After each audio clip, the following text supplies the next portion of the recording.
যদি না মনে করা হয় তাহলে কি আর শেখা যাবে? শেখা যাবে না। এটাই নিয়ম। তো আমার নবীর কাছে প্রথম যে 5টা আয়াত আল্লাহ পাক দিয়েছেন, সেই 5টা আয়াত সূরাতুল আলাকের প্রথম 5টা আয়াত। প্রথম যে হুকুমটা দেওয়া হয়েছে সেই হুকুমটাই হলো পড়ো। বলেন তো কি বলেন তো পড়ো, ইকরা, পড়ো। তাহলে যদি প্রশ্ন করা হয় কোরআনে কারীমের প্রথম হুকুমটা কি, যদি প্রশ্ন করা হয় যে আল্লাহ তাআলা যে কোরআনটা নাজিল করেছেন, এই কোরআন যে নাজিল করা হয়েছে, প্রথম যে হুকুম দিয়ে নাজিল করা হয়েছে সে প্রথম হুকুমটা কি? বলেন পড়ো, ইকরা, পড়ো। তাহলে প্রথম হুকুম যদি পড়ো হয়, এটার দাম তো নাই, এটার গুরুত্ব নাই নাকি? আচ্ছা, এই পৃথিবীর প্রথম যে মানুষ, আমাদের সবার পিতা যিনি, তিনি কে? জোরে বলেন।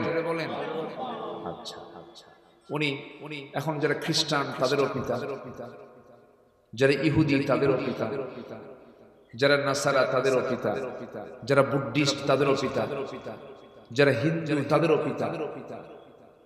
দেখেন না ইন্ডিয়ানরা কিন্তু উর্দু হিন্দি যখন বলে তখন কিন্তু আদমই বলে, মানুষকে আদম বলে। নেক আদমি সে দোস্তি করো, আছে না এরকম? মানে আদমি বলে মানুষকে, ওরা কি বলে? আদমি বলে। ভালো লোকের সঙ্গে, ভালো মানুষের সাথে, মানে মানুষ কি তারা আদম বলে। তো সবার কিন্তু পিতা হচ্ছেন কে বলেন তো? আদম আলাইহিস সালাম। তিনি কি অশিক্ষিত ছিলেন? আস্তে কয়। আচ্ছা, প্রথম মানুষ কি সাধারণ মানুষ না নবী ছিলেন? তাহলে পৃথিবীর প্রথম মানুষটা কি ছিলেন? নবী। আমরা কার সন্তান?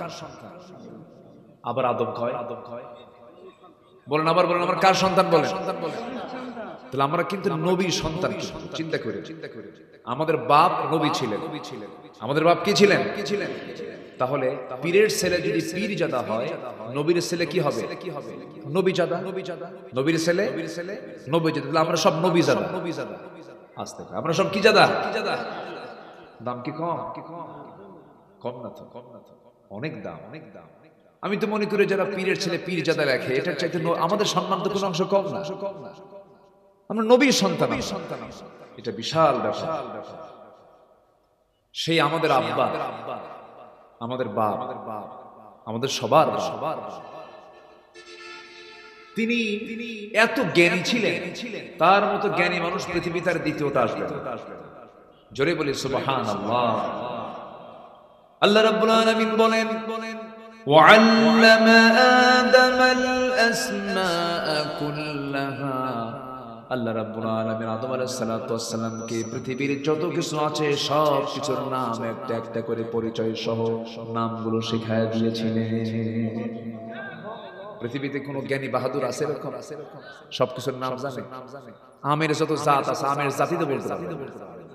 হ্যাঁ, মাছের যত জাত আছে বলতে পারবে? সমুদ্র জগতে যত প্রাণী আছে বলতে পারবে? হাই রামের জাত কি? ন্যাংরা, রূপালী, ফজলি, খিরসাপাতি, গোপালভোগ, রানীভোগ, রাজভোগ, হিমসাগর, তারপরে কি? হাড়িভোগ, হাড়ি ভাঙ্গা, মাজা ভাঙ্গা। কি বলেন? আমি তো 10-12টা কইলাম। এরকম শতাধিক নাম শুধু আমেরই আছে। কত জাত, একটা মাছের কত জাত, সব কিছুর নাম একটা একটা করে শিখিয়ে দিয়েছেন আল্লাহ তাআলা আমার বাপ আদমকে। জোরে বলি সুবহানাল্লাহ।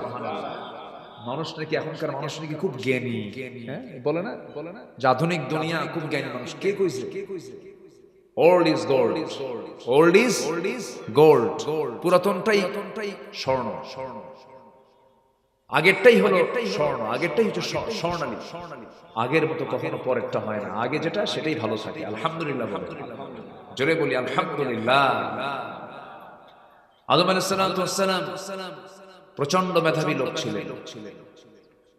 আল্লাহ পাক তাকে বানায়া জান্নাতে একা রাখলেন। একা ভালো লাগলো না। উনি বলেন, আল্লাহ আমি একা থাকতে পারবো না, আমার একটা হেল্পার দাও, জীবন সঙ্গী দিয়ে দাও। সাথে কাকে দেওয়া হলো? উনি আমাদের কি হন? মা হন। এই দুইজনই।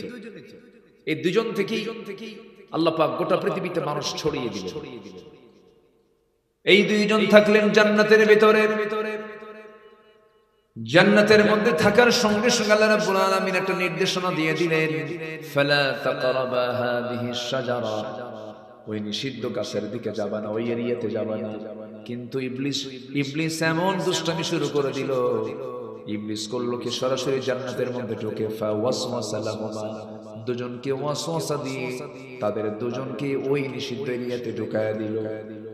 শয়তান তো কেশবপুর চেনে না, আস্তে খাওয়া কেশবপুর চেনে, শয়তান জান্নাতও চেনে। চিন্তা করো, আমি তো মাঝে মাঝে চিন্তা করি, আল্লাহ তুমি শয়তানকে এত পাওয়ার দিছো, জান্নাতের মধ্যে ঢুকে আমাদের আব্বা আদমকে, তার মা, আমার মাকে সহ ফাযাল্লাহুমা শাইতান, একদম পদস্খলন ঘটায়। জান্নাতের পোশাক খুলে গেছে, আর থাকতে পারতেছেন না। আল্লাহ বলেন, আজম ভালোই ছিল, কিন্তু উপায় তো নাই, ওয়াসওয়াসা দিয়ে তোমারে তো সরাইয়া দিল। তুমি এখন দুনিয়াতে যাও, আমার পক্ষ থেকে হেদায়েতের কিতাব চলে যাবে, এটাকে যে মানবে তার কোনো ভয় নাই। জোরে বলি সুবহানাল্লাহ।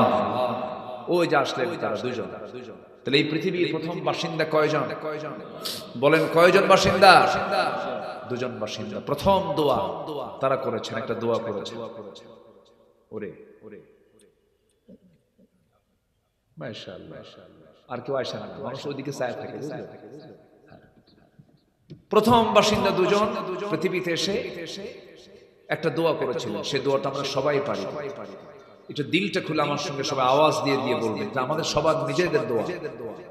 সবাই বলুন, রব্বানা যালামনা আনফুসানা ওয়া ইল্লাম তাগফির লানা ওয়া তারহামনা লানাকুনান্না মিনাল খাসিরিন।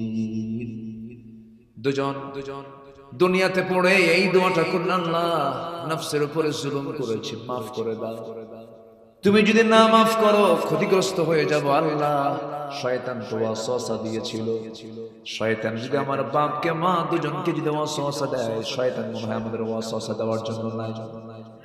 আসতে বলবেন না, আছে না নাই?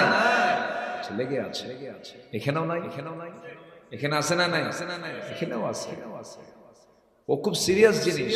সুম্মা লাআতিয়ান্নাহুম মিন বাইনি আইদিহিম ওয়া মিন খালফিহিম ওয়া আন আইমানিহিম ওয়া আন শামাইলিহিম ওয়া লা তাজিদু আকসারুহুম শাকিরিন। ডানে বামে সামনে পেছন থেকে সব দিক থেকে অ্যাটাক করে শয়তান। তো আমি মূল বিষয়টার দিকে যাচ্ছি। আমার নবীর কাছে প্রথম যে ওহীটা নাযিল হলো, কয়টা আয়াত বলেন তো? 5টা আয়াত। এই 5টা আয়াত যখন রাসূলকে উপহার দেওয়া হলো, বলা হলো যারা পারেন ছোট মিলিয়ে বলুন, ইকরা বিসমি রাব্বিকাল্লাযী খালাক খালাকাল ইনসানা মিন আলাক ইকরা ওয়া রাব্বুকাল আকরামুল্লাযী আল্লামা বিল কলম আল্লামাল ইনসানা মা লাম ইয়ালাম। জোরে বলুন আল্লাহু আকবার। নবী হ্যাঁ, আপনি পড়ুন সেই মহান রবের নামে, যিনি আপনাকে সৃষ্টি করেছেন, যিনি মানুষকে সৃষ্টি করেছেন আলাক থেকে। কিসে থেকে বলেন? আলাক। সূরার নাম কি? আলাক। আলাক শব্দটা হলো একটা সায়েন্সের ভাষা, এটা বিজ্ঞানের ভাষা। এটা এমব্রায়োলজির উপরে আল্লাহ পাক প্রথম তথ্য দিয়েছেন। প্রথম 5টা আয়াতের মধ্যে আল্লাহ পাক সায়েন্স ঢুকায় দিয়েছেন। ভ্রণ তথ্য নিয়ে আল্লাহ পাক কথা বলেছেন। ভ্রণ তথ্য, মানব বিকাশ কেমন হলো, এই বিষয় নিয়ে আল্লাহ পাক কথা বলেছেন। তাহলে এখন বলুন তো, কোরআন কি শুধু ধর্মীয় কিতাব? না, গবেষণার কিতাব। একটু পরে আসতেছি আমি। আলাকটা কি? আল্লাহ পাক মানুষকে যে আলাক থেকে সৃষ্টি করেছেন, আলাকা শব্দটা কি? এটা ঝুলন্ত। এটা কি বলেন তো? ঝুলন্ত জোকের মতো দেখা যায়। কিসের মতো? জোকের মতো দেখা যায়। জোকের মতো ঝুলন্ত কোন একটা জিনিসকে বুঝাই হলো আলাক।